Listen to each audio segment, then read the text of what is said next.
Coach, what can you attribute the second half struggles to? Well, I think you can attribute it to Michigan.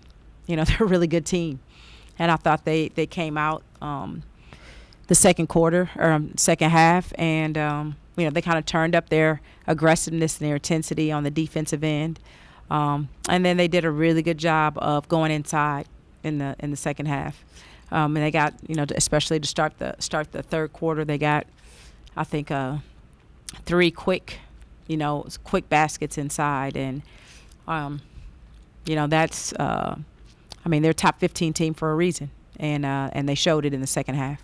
And what can you say about Emily Kaiser and Layla Felia's performances tonight? Well, I think they're definitely two of the better players in our conference, and not surprised by their ability to be impact players because they've done that all season long for Michigan.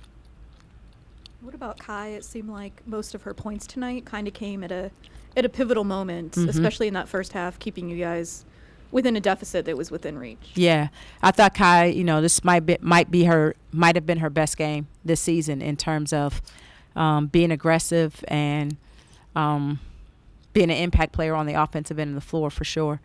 But she's doing some good things on both ends of the floor, offensively and defensively. So, like the way that she played tonight, and actually like the way that she's been playing the last few games. So, I think her confidence is getting higher, and just want her to keep growing.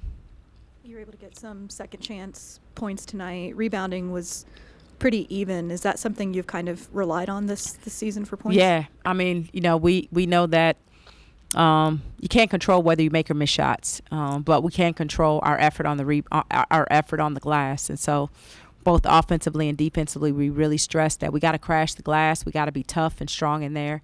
If you rebound the ball, it gives you a chance. And I thought certainly the first half, our efforts on the glass kept the game within reach. Hey, Coach, Doug Feinberg, the AP. Obviously, you're taking some lumps this year, but big picture, you guys are going to get a lot of experience and get better down the road. This conference is a bear. Yeah. So how much will this help you, not maybe the game tonight, but just in general for this team for the years to come, having team players get experience and when you get some more bodies in to help you down the road? Yeah, I think you hit it absolutely correctly on the head. As it's great experience. You look at the end of the game and you've got Antonia Bates out there, a freshman, who's getting a chance to play against some really good forwards in the Big Ten in terms of Kaiser and Cameron Williams. Kai Carter's getting good reps playing against high caliber competition, and my experience in the past, when you play enough of these games, then you start to know what it takes to be successful, even when you're taking your lumps early on. And I think this group will learn from it. They've had a growth mindset the entire season, and so while this is a disappointing game, we'll get in the gym tomorrow, and we'll see some things that we did well we can build off of, as well as some areas we can grow from. Excuse me. Alex Carbonati, WRSU coach. Kayleen Smikle's been a great player this year, one of your best players all season long, averaging 16 points a game, if I'm on that stat correctly. Tonight she put up 12 points, but still is having some issues with the foul trouble. How is she able to still score points, but still have those issues when it comes to taking too much contact? Well, I think one thing about Kayleen is she's really confident in her abilities, and two, she's a good player, so she can always find a way to get opportunities, whether it's at the free throw line or drives to the basket. So we're going to continue to be creative and find ways to open the floor for her and give her opportunities. But when she gets them, she's really crafty at making the defense pay. Coach, on that similar note, you had 20 team fouls in this game and 2 players with 4 fouls individually. What's the plan to kind of clean that up before Michigan State this weekend? Well, I don't know if there is a plan. Foul trouble sometimes it's just a part of the game.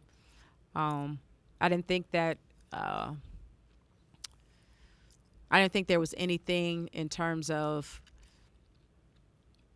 strategically or anything that we were doing. Sometimes you just get dumb luck fouls, right? And fouls are part of the game, and we wanted to play a little bit more zone, but they were shooting the ball well, so we were forced to play man-to-man, and that's kind of what happens when when you play a lot of man, you may get in foul trouble. One more question for you, Coach. You know, you've got Penn State coming up. You have Michigan State this weekend. Of course, you'll be traveling for that. Later down the road, Iowa, Indiana.